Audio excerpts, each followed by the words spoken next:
Hola, muy buenas tardes. Sean bienvenidas, bienvenidos a este programa sobre equidad de género en Ríos. Hoy tengo el placer de que me acompañe una de mis colegas y muy destacada, enfermera y psicóloga, Leticia Cobian López. Mi nombre es Estefanía Tapia Marchina y hoy vamos a hablar de un tema muy importante en nuestra sociedad que sobre todo ha salido a la luz pública durante la pandemia COVID-19. Y es la relación entre la equidad, o más bien la inequidad de género y los cuidados en nuestra sociedad. Un poquito de contexto, hablar de cuidado nos estamos refiriendo a todos los servicios que se proveen dentro y fuera de los hogares, ya sean no pagados dentro del hogar, un servicio pagado que viene a los hogares a proveer cuidado o en instituciones públicas o privadas que satisfacen necesidades de las personas que no son materiales, sino que tienen que ver con relaciones, por ejemplo, en los hogares afectivas e interpersonales, que permiten que una persona no solamente se desarrolle en el curso de su infancia, pero en el momento en el que requiera de un cuidado especializado debido a una enfermedad, es donde sobre todo lo que llamamos la economía del cuidado o las redes de cuidado entran como una serie de dinámicas que permiten satisfacer estas necesidades. Y para eso hay múltiples actores que intervienen. Dentro de estos actores está, por supuesto, el Estado y los servicios públicos, el sector privado, las empresas, lo que se puede comprar en el mercado y en el centro de todo esto, las familias. Pero bien sabemos desde el enfoque de género que las familias no son un espacio homogéneo, sino que son heterogéneas, cada familia es distinta, pero dentro de ellas hay relaciones interpersonales que moldean la distribución de actividades en los hogares. Y desde la perspectiva de género, a lo largo de los estudios que se han hecho, es conocido que las relaciones de poder entre hombres y mujeres determinan de manera importante quién se hace cargo del cuidado de los miembros de la familia. Y el cuidado no es poca cosa, ¿no? Por ejemplo, las Naciones Unidas nos dicen que el 40% de las horas globales de trabajo son de cuidado. Casi la mitad de las horas globales de trabajo, pagado y no pagado a nivel internacional, son proveer cuidado a miembros de nuestras familias. Eso en términos semanales se traduce más o menos en el 30 hasta 40% de las horas que una persona que se dedica a cuidar destina a cuidar a un miembro de la familia. Entonces, en ese sentido es que Leti nos acompaña el día de hoy para platicar desde su experiencia como enfermera y como psicóloga que se ha interesado en el tema de los cuidados, trabajando con cuidadoras y cuidadores de primera mano, tanto en enfermos crónico-degenerativos como personas enfermas con múltiples padecimientos terminales, por ejemplo, en el que el cuidado es sumamente intensivo. Leticia ha capacitado cuidadoras y cuidadores, ha dado charlas y conferencias sobre el tema y recién se está titulando de su maestría en donde se enfocó en estudiar cuidadoras y cuidadores a cargo de personas con una enfermedad terminal. Ella hizo entrevistas a profundidad y conoció de verdad las dinámicas familiares en las que se insertan estas y estos cuidadores para poder satisfacer necesidades muy específicas de una persona dentro de sus hogares. Leticia estudió con qué recursos cuentan, con cuáles no cuentan, cómo se autoperciben en sus capacidades para proveer ese cuidado. Y bueno, tuvo hallazgos muy interesantes desde la perspectiva de género de los que vamos a platicar el día de hoy. Entonces, Leti, un honor tenerte aquí conmigo esta tarde. Quisiera que nos platicaras un poquito más de ti, cómo tu trabajo como enfermera y como psicóloga ha influenciado tu visión del cuidado y tu interés en estos temas. Muchas gracias, Fanny, por la invitación. Y sí, como enfermera he trabajado en diversos servicios hospitalarios, como por ejemplo el de ginecobstetricia. También he trabajado en áreas para brindar cuidados a recién nacidos y a sus madres. He trabajado también en el servicio de oncología y he cuidado a personas con enfermedades terminales. Y en los últimos años, 2 años, como tú bien lo mencionaste, es capacitando a familiares y a cuidadores para atender a sus familiares enfermos en casa. Como psicóloga he brindado acompañamiento tanatológico y orientación sobre el modelo del cuidado a familiares. Y bueno, en especial cuando se trata de cuidar a una persona en casa. Siempre me llamó la atención ver a mujeres acompañando a los enfermos a los servicios de salud y en las salas de espera. estas siempre se observaban cansadas o angustiadas o siempre estaban corriendo o con prisa y además preguntando qué tenían que hacer para cuidar a su familiar.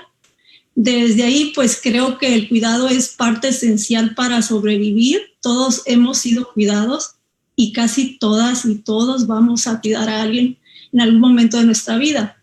Desde esta postura, pues mi visión del cuidado es que es una función importante, es necesaria, debe ser realizada por una persona con vocación o que la quiera hacer, con preparación, y este tipo de cuidado exige una red de apoyo importante.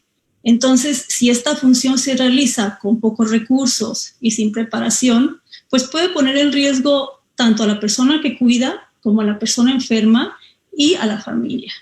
Sí, y pues desde ahí parte mi interés o mi visión sobre el cuidado. Leti, esto que mencionas es muy importante porque precisamente las relaciones de poder de género, que digamos históricamente van posicionando a las mujeres como las principales responsables de proveer cuidado, significa que no elegimos libremente cuidar, ¿no? Sino que estamos en una posición en la que hay una coerción social, una coerción familiar, que muchas veces también incluye violencia, que coloca a una persona a responsabilizarse de cantidades enormes de cuidado sin que sea una opción, sin tener opción. Porque además, como bien dices, el cuidado es necesario para sobrevivir. Dejar de cuidar a una persona implica poner en riesgo su vida. Entonces, es definitivamente estar en una posición, ahora sí que contra pared, que pues también pone a la cuidadora o al cuidador en una posición en la que su propio cuidado está en riesgo, ¿no? Un poquito los datos nos van a decir, depende del país, que de las horas de cuidado el 97-98% son realizadas por mujeres. Esto mejora, ¿no? En los países nórdicos, en los países socialdemócratas, pero en nuestras realidades latinoamericanas y también en Estados Unidos, que hay muy poco apoyo, la cantidad de horas que son feminizadas al cuidado, pues es abrumante. Aquí yo te quisiera preguntar un poquito, ahora que hiciste investigación, ahora sí que más a profundidad con personas cuidadoras, ¿tú encontraste estas diferencias de género o cuáles fueron tus hallazgos? Porque entiendo que tú no ibas directamente a buscar una perspectiva de género, sino que ibas a ver la autopercepción de las cuidadoras y cuidadores en digamos, en los recursos que tienen para proveer cuidado. Sí, fíjate que sí encontré algunas diferencias, claro, importantes que van acorde a lo que nos dice la literatura o a lo que tú acabas de mencionar hace ratito. Y sí, las mujeres son las principales proveedoras del cuidado. En el caso de mi estudio, el 87% de las y los entrevistados eran mujeres.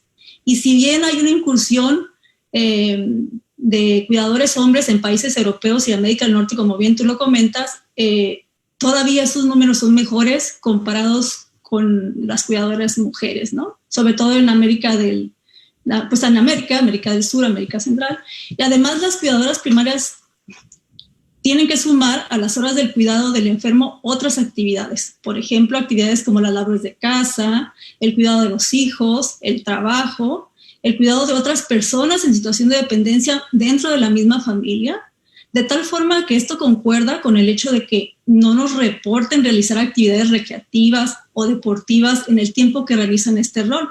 Además, estas mujeres que entrevistamos, solamente una contaba con preparación o educación formal profesional, lo que también las coloca en una situación en desventaja. También hay circunstancias o el contexto está matizado con otros factores importantes que tienen que ver con este contexto social o el sistema de salud, el sistema de servicios de salud, el servicio médico, la disponibilidad de programas o de atención, los recursos, como bien dices, el sistema de salud, también el rol o el modelo de familia, pues que ha cambiado, la economía de la familia, el mismo sistema, el mismo cuidador o la misma cuidadora desde su propio sistema físico, psicológico, social o espiritual. Entonces sí es un contexto difícil, complicado, que no se ha estudiado, digamos, en su totalidad y que, pues bueno, dentro de las diferencias más importantes que yo encontré en relación a la cuestión de género, pues son que lo que concuerda con la literatura internacional, ¿no? Que las mujeres siguen siendo las principales proveedoras del cuidado y bueno, que hay mucho que hacer. Leti, por ejemplo, ¿cuántas horas dedica una persona cuidadora en promedio a la semana cuando tiene algún enfermo terminal en su casa? De los datos que nos reportaron las entrevistadoras, el 81% de las cuidadoras realiza más de 60 horas de cuidados a la semana, ¿no? El mínimo de horas de cuidados a la semana variaba entre más o menos 20 horas y el máximo más de 80 horas. Estamos hablando de más de una jornada laboral, ¿no? Y sumando, como te decía, que muchas de ellas trabajan o tienen otras actividades, pues sí realmente coincide también con lo que reporta la literatura, que hay una sobrecarga del cuidado en las personas que cuidan. No, qué impresionante. O sea, fuera de sus otras actividades, solamente el cuidado oscilando entre 20 y 80 horas. Solamente el cuidado, la atención del enfermo terminal en casa, porque el enfermo terminal, recordemos que cruza con una situación compleja de signos y síntomas, ¿no? Entonces, pues obviamente esto hace que el número de horas aumente. Claro, por ejemplo, los datos de uso de tiempo de México en promedio, lo que nos están diciendo es que las mujeres suelen tener cargas de trabajo de 60 a 80 horas a la semana, pero sumando todas sus actividades. Entonces estamos hablando que una persona que cuida a una persona a otra, pues con una enfermedad terminal en este caso, se le potencializan las horas que debe de dedicar totales al cuidado. Así es. Fíjate que ahorita viene a mi memoria el relato de una mujer de las que entrevistamos. Esta mujer, 41 años, casada, empleada de tiempo completo en una fábrica, que ya tenía más de 5 meses de cuidadora y que nos reportaba entre 41 y 60 horas semanales del cuidado de su suegra.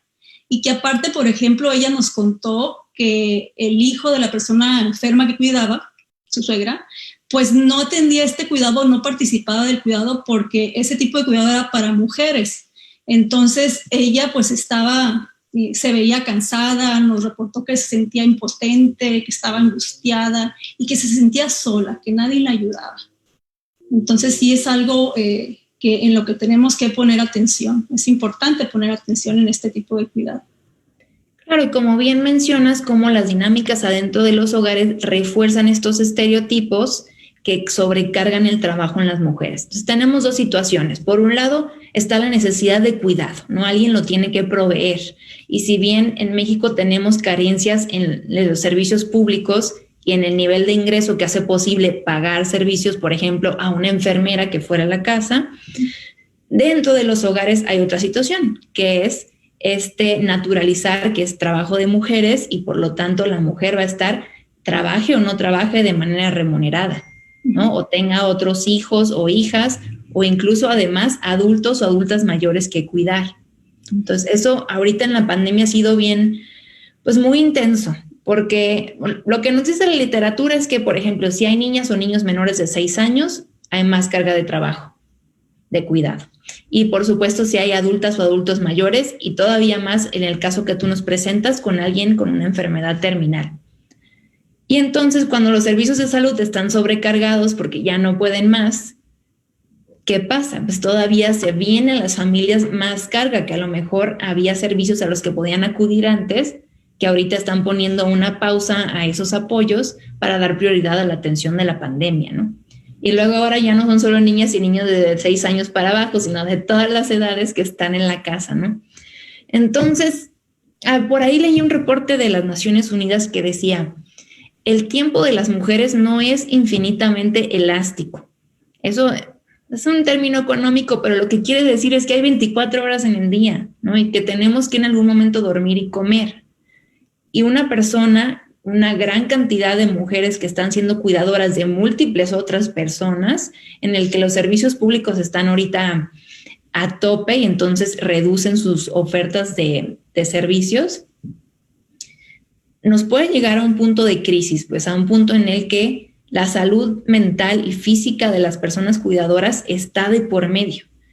Y ahí, Leti, yo te pregunto, desde tu formación como psicóloga, y bueno, no sé si te haya tocado tener pacientes con eh, padecimientos psicológicos derivados de las tensiones del cuidado, ¿cómo ves tú este fenómeno, esta crisis de salud mental a la que se puede llegar o estamos llegando o ciertos sectores están en ella por las ilimitadas demandas de cuidado ante la limitada cantidad de tiempo que tienen las mujeres y la falta de apoyo de otras y otros actores para aligerar esas cargas?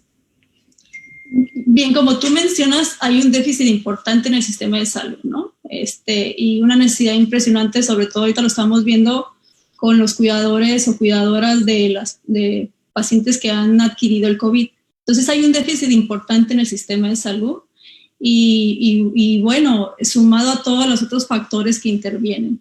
La sobrecarga pone en riesgo a la persona que cuida, pero esta sobrecarga, por ejemplo, las personas que entrevistamos también nos reportaron sentir malestar emocional, un malestar emocional que puede ir variando desde la ansiedad que les genera el hecho de realizar este tipo de cuidado por la incertidumbre, la impotencia o no tener como toda la información o el apoyo necesario, ¿no?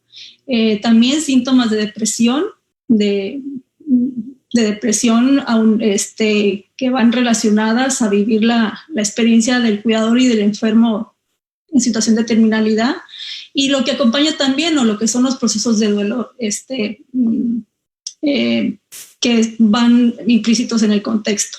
Entonces sí hay, y bueno, esto también pone en riesgo la salud física, ¿no? De desarrollar patologías o enfermedades relacionadas al acto de cuidar. Entonces sí es importante empezar a poner atención, o debimos de haber empezado a poner atención desde hace mucho, pero ahorita necesitamos ya enfocarnos en ver cómo están las emociones y cómo se puede prevenir que esto no llegue a ser después otro factor importante, pues dentro de, o a venir a poner en riesgo más la salud de la población mexicana, porque en este caso no solamente es el cuidador, ¿no? Es toda la familia. Tenemos que ver la familia como el objetivo, como pues el punto donde tenemos que empezar a trabajar.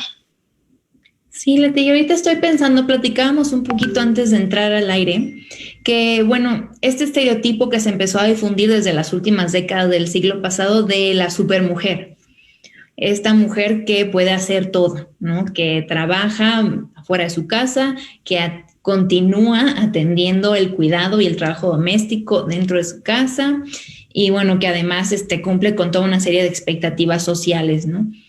Y esto me hace un poco pensar en lo que platicamos ahorita de cómo ese estereotipo, que también genera una presión social en las mujeres de rendir en todos los frentes, además de la enorme responsabilidad del cuidado que, como bien decías, pone en riesgo la vida de la persona que necesita el cuidado. Pues es algo indispensable. No puede venir un robot todavía a hacerlo por nosotras. Y si hubiera un robot, digamos, la parte afectiva y emocional estaría ausente, que también es parte indispensable del cuidado. Entonces, toda esta presión sobre las mujeres, también hay otro estereotipo clásico que a mí me gustaría combatir el día de hoy platicando contigo. El de la mujer estresada, entre comillas, histérica, de mal humor, muy demandante, regañona, ¿no? Todos estos estereotipos de repente que se atañen a las madres o a la esposa, ¿tú crees que tienen que ver con la sobrecarga de trabajo a la que enfrentan las mujeres en su vida cotidiana? Ya digo, luego se reproducen en una simplificación de la realidad, ¿no? En términos de chistes y estereotipos sociales. Pero digamos que en la vida cotidiana de las mujeres, esta sobrecarga, como tú decías, tiene un efecto en la salud mental y física y emocional. Y entonces, de repente me parece que la simplificación de los hechos separa estas condiciones materiales de todos los días de estrés, de angustia, de responsabilidades enormes que vivimos las mujeres y lo pone con que es que está de mal humor. Es que así son las mujeres, es que nadie las entiende. Sí, fíjate que precisamente al principio de nuestra conversación yo señalaba que veía a las mujeres corriendo a prisas, tratando de solucionar mil cosas, ¿no? Porque la carga de trabajo es mucha y claro que va a haber una afectación en las emociones y en la conducta, ¿no? Y en la forma en que estás viviendo tu día a día. Tener que levantarte súper temprano, dormir poco, tener que cumplir con las expectativas de los roles, que no tengas el apoyo desde la familia o desde el sistema de salud, pues eso yo creo que va mermando pues la conducta del día a día, ¿no?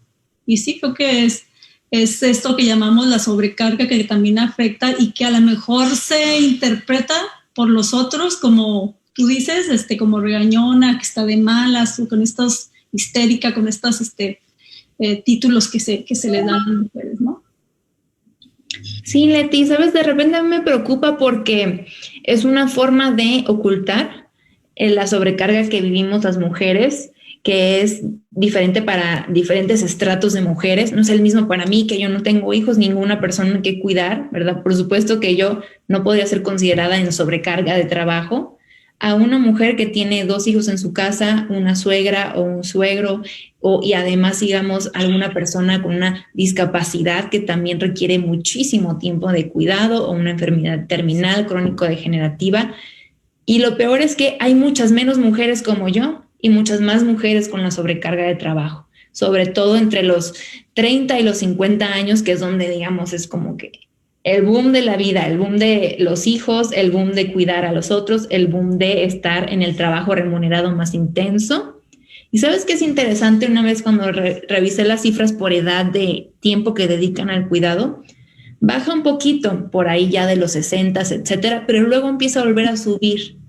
Entonces nos explica que las abuelas vuelven a obtener un rol de cuidadoras después de, digamos, cierto tiempo, en el que apoyan a sus hijas, primas, hermanas, tías, bueno, no tías, sino generación hacia abajo, mientras están haciendo toda la cantidad de trabajo que tienen que hacer en su mediana vida, ¿no? Que es cuando más trabajo se hace. Y eso nos hace reflexionar en otra cosa. Como el tiempo no es infinitamente elástico de 24 horas, se necesitan varias mujeres para satisfacer las necesidades de una familia de cuidado. O sea, aquí fíjate que comentando eso, pues yo, por ejemplo, encontré en mi estudio que las cuidadoras pues vienen siendo, sí, las hijas, las madres, la hermana, la prima cuidando al primo o la nuera, ¿no? Que ya no es solamente la esposa o las hijas, sino que inclusive, por ejemplo, una de nuestras informantes era prima del primo. O sea, y no era así como no es la esposa, no es la hija, no es la hermana. O sea, hasta la prima alcanzó este deber de cuidar, ¿no? Porque ella no tenía trabajo en ese momento y pues como no tenía trabajo, pues entonces la colocan dentro de este rol. La colocan porque pues le dicen, a ti te toca cuidarlo porque eres la única que no trabaja. Entonces eso también viene a vulnerabilizar a las mujeres. Pero fíjate que ahorita me vino a la memoria que también como sociedad no estamos acostumbrados a ver a los hombres cuidando. Uno de nuestros informantes, que era hombre, él nos contaba, por ejemplo, que dentro de las instituciones de salud no lo reconocían como un cuidador. Entonces él tenía que estar buscando a una familiar mujer para que fuera a cuidar a su esposa dentro del hospital en estos acompañamientos que se hacen, ¿no? Porque él, por ser hombre, pues no podía estar adentro, porque en la sala obviamente hay otras enfermas. Entonces también es parte de esto es el sistema que le niega a veces al hombre incursionar en estos roles de cuidado, ¿no? Entonces este cuidador sí nos compartía su experiencia y decía que no le permitían pues ejercer este rol. O sea, el mismo sistema, la misma sociedad a veces se resiste a ver las cosas de forma diferente. Esto que comentas es muy interesante, Leti, porque sin duda los hombres viven otro tipo de violencia, ¿no? Que es la de tener que demostrar la masculinidad y el de ser hombre. Y ser hombre no incluye cuidar. Entonces, pues es un asunto que también es complejo para ellos en la experiencia de cuidar y en el querer cuidar, porque a veces hay un enfoque de derecho al cuidado, ¿no? Que todos deberíamos tener derecho al cuidado, y a decidir cuidar. Y ese es un derecho que se les vulnera a los hombres, por ejemplo, el poder decidir cuidar libremente sin coerción social. Y todavía más me sorprende bastante escuchar que en el sector salud, pues no digamos ya dentro de la familia, no hay estas oportunidades y esta desnaturalización de que el cuidado solo lo sabemos hacer las mujeres. Tú bien nos comentabas que la mayoría de las cuidadoras no saben cuidar, sino que están con una angustia de tener que ir viendo en el día a día cómo resolver, ¿no? Así es. No nacimos sabiendo, ¿verdad? Así es. Sí, ellas, pues obviamente parte de esta angustia viene ligada a la impotencia, ¿no? Por otro lado, aunque los cuidadores, la mayoría decide ser quien ejerce el rol, o vaya, ellos se proponen ser los cuidadores de la persona que requiere la atención, sí lo hacen de todos modos con este déficit, ¿no? De conocimientos, con esta disparidad. O sea, hay una necesidad de cuidados, pero no sé cómo hacerlos. Entonces ahí en esta disparidad pues aparece la angustia, la incertidumbre, el miedo, el malestar, y pues sumado a todo lo que ya hemos platicado en relación a las horas de cuidado. Sí, entonces voy identificando que, además de los servicios de salud presenciales, se necesitan herramientas para las personas que cuidan. Se necesita una negociación más equitativa de quién cuida y por qué dentro de los hogares y un cambio cultural, o sea, un ir destruyendo estos estereotipos nocivos para abrir camino a la libertad de las negociaciones de quién cuida, porque el cuidado no se va a ir a ningún lado, necesario. ¿Cómo nos organizamos para cuidarlo? Ese es otro cuento. Ese tenemos el poder de construirlo socialmente. Yo te quería preguntar, de las entrevistas que hiciste o de tu experiencia personal a lo largo de tu trayectoria, ¿qué es lo que más te ha impactado en un escenario de cuidado? Digamos, un poquito desde la perspectiva de género, porque me imagino que habrá varias anécdotas dentro de tu repertorio. Lo que más me impactó fue las horas de cuidado, porque una persona para desarrollarse sanamente, digamos, desde lo biológico, lo psicológico, lo social y lo espiritual, pues tiene que atender varias esferas de su vida. Y me impacta que sean las cuidadoras o los cuidadores entrevistados realicen más de 80 horas del cuidado de un enfermo. Me impacta que el sistema de salud con este déficit pues no los apoya adecuadamente.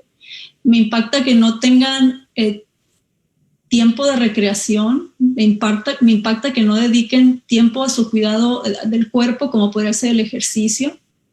Me impacta que sea tanto y con tantos retos que vencer. Entonces, pocos recursos, muchos retos. Y eso es lo que los pone en la situación de vulnerabilidad. Me impacta también verlos tristes, angustiados, solos y impotentes. Y me impacta que el sistema de salud no pueda con eso. Que no se tome en cuenta el cuidador dentro de los modelos de cuidado. Los modelos de cuidado, desde el modelo biomédico, pues hay mucho que trabajar. Hay otros modelos que están resurgiendo, como el modelo centrado en la persona, o el modelo centrado en la familia, o el modelo de cuidados paliativos. Pero me impacta que haya tanta necesidad no cubierta. Sí, Leti. Mira, yo que no estuve con las entrevistas, se me enchina la piel de escucharte transmitir, ¿no?, estos impactos. Porque tenemos tantos retos y, como bien dices, tan pocos recursos, ¿no? Y de repente una como pues, persona normal, ¿no?, de la sociedad civil, de la comunidad, de mis vecinas, de mis vecinos, se pone a pensar qué puedo hacer. O sea, yo no soy la secretaria de salud, ¿no? O es más, no puedo decidir sobre el presupuesto gubernamental. Tampoco puedo cambiar las relaciones de las casas de otras personas, ni los niveles de ingresos que hay en el país, el mercado laboral disponible, las prestaciones, tantos ejes, ¿no?, que se podían trabajar de manera más macro, pero que en nuestra vida, no en la tuya, en la mía, en la de la vida de quienes nos escuchan y nos ven aquí por la plataforma de Ríos, poquito reflexionar, bueno, ¿qué podríamos hacer nosotros? Híjole, ¿qué podríamos hacer? Desde la familia, empezar a visualizar como tú decías, la distribución equitativa de los cuidados o de la carga de trabajo dentro de la familia. Esa es una. Reconocer y entender que hay una crisis dentro de los modelos de cuidado del sistema de salud. O sea, tenemos que reconocer que hay una crisis. Si no lo reconocemos, pues no vamos a poder hacer lo que sigue, ¿no? En segundo lugar, tendríamos que visibilizar la participación casi exclusiva de las mujeres en el cuidado. O sea, se tiene que decir, las mujeres son las que cuidan y hacen esto y tienen sobrecarga y la están pasando mal y se están enfermando. Se tiene que decir. También se tiene que aceptar que el hombre puede participar y permitirle la participación. Y en tercer lugar, creo, incluir pues esta perspectiva de género, pero para mejorar la calidad de vida de las mujeres en específico, ¿no? Que están vulnerabilizadas, que están en desventaja a nivel social. Y bueno, ya si fuéramos muy optimistas, legislar en materia de cuidado informal. Sí, sin duda, eso último que comentas es fundamental porque no todo el cuidado es no pagado dentro de las casas, ¿no? El cuidado también se paga, pero sobre todo, como bien lo dices, de manera informal, con trabajadoras domésticas que son informales, muchas veces son migrantes, ya sea dentro del país, que migran de un estado a otro, o de lo rural a lo urbano, o incluso en el caso de México, de los países centroamericanos. Y esa es una posición de vulnerabilidad importante, sobre todo porque las trabajadoras domésticas en México son de los empleos más vulnerables y peor pagados, cuando están generando un valor social incontable, pues, o sea, permitiendo que las personas... El cuidado informal también desde este cuidado del cuidador primario, ¿no? De que se hace desde la casa, donde quizás en otros países europeos o de América del Norte, pues el Estado provee un apoyo, a veces con personal capacitado, a veces monetario o a veces con insumos, ¿no? Y que nosotros aquí en nuestro país pues no lo tenemos como legislado o contemplado dentro del sistema de salud. Sí, sin duda, por el modelo, por ejemplo, de Francia, que tiene opciones de que una niñera o niñero pueda ir a la casa de la persona a cuidar, apoyar también en las tareas domésticas, etcétera. Sí, y en Estados Unidos, por ejemplo, que ahí tienen la opción de proveerles una enfermera que va a casa y atiende sus cuidados. Sí, es una tarea pendiente, como bien dices, de la seguridad social y que va emparejada con que la seguridad social en México está atada al trabajo formal. Entonces, habiendo un 56% por ahí de informalidad en el trabajo en México, todas esas personas están excluidas de redes de seguridad amplias, ¿no? Si bien tienen el Instituto de Salud del Bienestar antes del Seguro Popular, no tienen seguro de desempleo, no tienen seguro de maternidad, no tienen los permisos parentales que aunque son muy pocos días existen, etc., ¿no? Entonces necesitamos avanzar en la universalidad del cuidado. O sea, ahí como sociedad nos toca demandar, ¿no? Nos toca formar parte de las voces que promueven estos cambios y, como bien decías, dentro de nuestros hogares tener estas pláticas, empezar por hablar del tema, porque es simplemente un tema tabú natural, así se hacen las cosas. Sí, no, te da por entendido que la que debe de cuidar por esta cuestión cultural es la mujer, ¿no? O sea, lo tenemos como tatuado ahí, el sello de cuidadoras, y nosotras mismas como mujeres muchas veces no permitimos o no creemos que el hombre es capaz también de poder realizar este cuidado. Como es verdad, hay como una ansiedad, ¿no? De que los hombres cuiden, ¿no? Sí, como si no pudieran ser capaces de aprender a cuidar, o sea, o como si fuera es una labor importante que requiere, como yo decía en un principio, querer hacerlo, ¿no? Lo que le llaman la vocación, yo quiero hacerlo, porque imagínate hacer una actividad que no quieres, pues no es bueno para el que la recibe ni para el que la ejerce, ni para la familia en sí. Pero cuando están esas personas que quieren hacerlo, pues permitírselos también, ¿no? Tener confianza en que lo van a hacer bien. Sabes que cuando a mí la gente hace tiempo me solía decir que el feminismo va en contra de los hombres, yo les solía contestar que al contrario, que el feminismo cree en la capacidad de los hombres de generar relaciones igualitarias, equitativas y de poder cuidar a las unas y a las otras. Y esto que me dices me recordó eso, ¿no? Pues realmente el feminismo está en el centro de estos planteamientos porque nos habla de relaciones libres que no están estoy pensando en la palabra, limitada por los estereotipos de género, sino que permite a las personas desarrollar sus talentos, capacidades, deseos sin la coerción. Ahora, eso no significa que la falta de recursos, los problemas de la seguridad social y la salud van a desaparecer, pero significa que podemos mejorar la distribución de las tareas dentro de los hogares en lo que nos toca en nuestra casa, comunidad, y se puede empezar con una simple conversación de mesa, ¿no? Sí, y siendo modelos a seguir, ¿no? Si de verdad queremos un cambio, tenemos, como bien dices tú, iniciar la práctica, ponerlo sobre la mesa, pero también ser modelos a seguir, ver cómo estamos educando, bueno, qué estamos haciendo para que nuestros hijos aprendan y apoyen el cambio que tanto queremos, ¿no? En cuestión de equidad.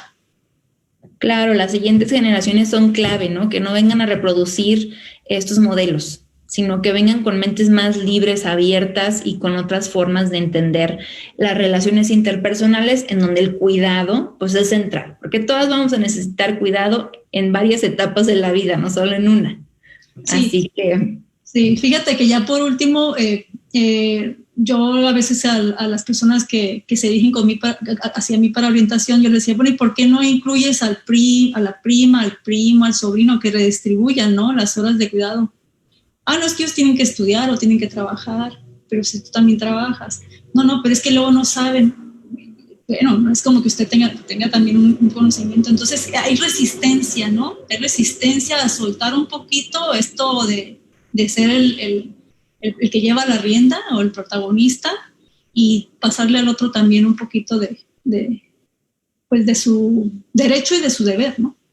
Claro, exactamente. Hay que ir destruyendo esta presión de ser la supermujer cuidadora con todo lo demás y yo puedo con todos los platos que me echen en mis dos manos, a legitimar el delegar y el distribuir mejor. No es debilidad, no es que una no pueda, sino es por salud mental y bienestar y por ver mujeres plenas y hombres plenos también, ¿no? No queremos ver mujeres estresadas, angustiadas por esta sobrecarga, ¿no? Así es. Pues muchísimas gracias, Leti, por estar aquí conmigo. De nuevo estuvimos con la enfermera y psicóloga Leticia Cobian López, que es interesada en los temas del cuidado y que tiene una perspectiva de género adquirida de la práctica que no deja de asombrarme cada que platico con ella y que siempre ilumina mis reflexiones. Así que de nuestras charlas de WhatsApp se las quisimos traer para acá para compartirles un poquito de luego lo que debatimos y platicamos en estos temas del cuidado. Y esperamos que sea de utilidad y que sirva de charla de sobremesa, ¿no? Nunca está de más tener un nuevo tema de conversación que tenga el potencial de transformar relaciones sociales y cómo se organiza el cuidado en nuestras comunidades. Muchas gracias. ¿Unas palabras de despedida? No, pues muchas gracias por la oportunidad de presentar algo de los resultados de mi estudio. Y sí, aquí estamos de la mano de las mujeres y de los hombres también. Muchas gracias, Leti. Bueno, estén atentos aquí a la programación de Ríos. Estaremos teniendo más programas con más invitadas sobre el tema de equidad de género. Muchas gracias.